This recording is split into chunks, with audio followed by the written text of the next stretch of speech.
বিসমিল্লাহির রহমানির রহিম। ইন্টারনেট মাদ্রাসায় সকলকে স্বাগতম। আজ আমরা বুখারী শরীফে বর্ণিত শয়তানের সত্য কথা সম্পর্কিত একটি ঘটনা শুনব।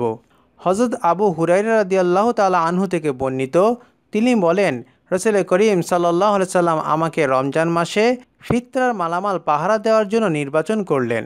আমি আমার দায়িত্ব যথারীতি পালন করে যাচ্ছি। হঠাৎ এক রাতে এক লোক এসে হাতের আজলা ভরে খাদ্যদ্রব্য তুলে নিতে লাগলো। আমি ওই লোকটিকে ধরে ফেললাম এবং বললাম, আল্লাহর কসম, আমি তোমাকে রাসূল করিম সাল্লাল্লাহু আলাইহি সাল্লামের কাছে নিয়ে যাব। সে অনুরোধ করে বলল, আমাকে ছেড়ে দিন, আমি অভাবী পরিবারের ভরণ পোষণের দায়িত্ব পালন করে থাকি, আমার প্রয়োজন খুবই তীব্র। বর্ণনাকারী বলেন, তার এসব কথা শুনে আমি তাকে ছেড়ে দিলাম।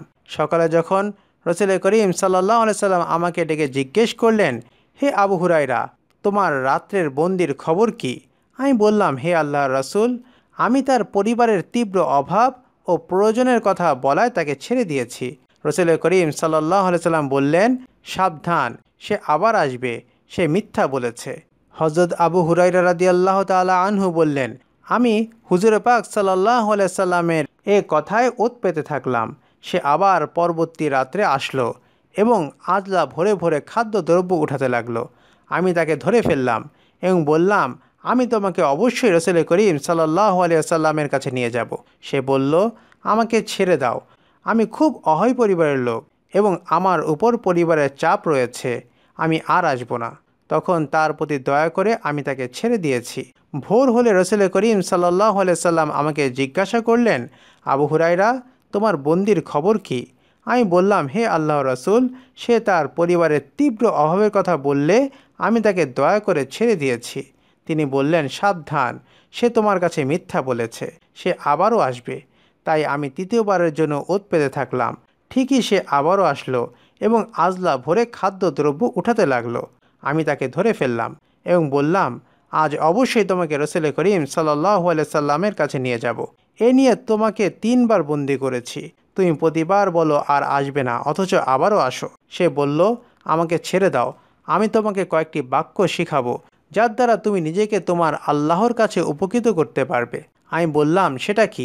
সে তখন বলল, যখন তুমি রাতে ঘুমাতে যাও তখন তুমি আয়াতুল কুরসি পাঠ করবে। তখন আল্লাহর পক্ষ থেকে তোমার জন্য একজন রক্ষক নিয়োগ করা হবে। ভোর পর্যন্ত তোমার কাছে শয়তান আসতে পারবে না। তখন তাকে ছেড়ে দিলাম। ভোরবেলায় রাসূল করিম সাল্লাল্লাহু আলাইহি সাল্লাম আমাকে জিজ্ঞাসা করলেন, তোমার রাত্রের বন্দির খবর কি? আমি বললাম, সে বলছে আমাকে কয়েকটি কালিমা শিখিয়ে দিবে, যার দ্বারা আল্লাহ আমাকে লাভবান করবেন। তাই আমি তাকে ছেড়ে দিয়েছি। রাসূল করিম সাল্লাল্লাহু আলাইহি সাল্লাম আমাকে জিজ্ঞাসা করলেন, সেটি কি? আমি বললাম, সে বলেছে রাতে শোয়ার সময় আয়াতুল কুরসি পাঠ করে ঘুমাতে, তাতে ভোর পর্যন্ত তোমার কাছে শয়তান আসতে পারবে না। তখন রাসূল করিম সাল্লাল্লাহু আলাইহি সাল্লাম বললেন, সে তোমাকে সত্য কথা বলেছে, তবে সে মিথ্যাবাদী। তখন হুজুর পাক সাল্লাল্লাহু আলাইহি সাল্লাম বললেন, তুমি যার সাথে কথা বলছিলে তাকে তুমি চিনতে পেরেছো কি? আবু হুরায়রা রাদিয়াল্লাহু তাআলা আনহু জবাব দিলেন, না। হুজুর পাক সাল্লাল্লাহু আলাইহি সাল্লাম বললেন, সে ছিল শয়তান, সে হচ্ছে একজন মিথ্যাবাদী, তবে আয়াতুল কুরসি সম্পর্কে যা বলেছে তা অবশ্যই সত্য। সহিহ বুখারী। আল্লাহ সুবহানাহু ওয়া তাআলা আমাদের সকলকে ঘুমানোর পূর্বে আয়াতুল কুরসি পাঠ করে ঘুমানোর তৌফিক দান করেন। ওমা আলাইনা ইল্লাল বালাগ। আসসালামু আলাইকুম ওয়া রাহমাতুল্লাহি ওয়া বারাকাতুহু।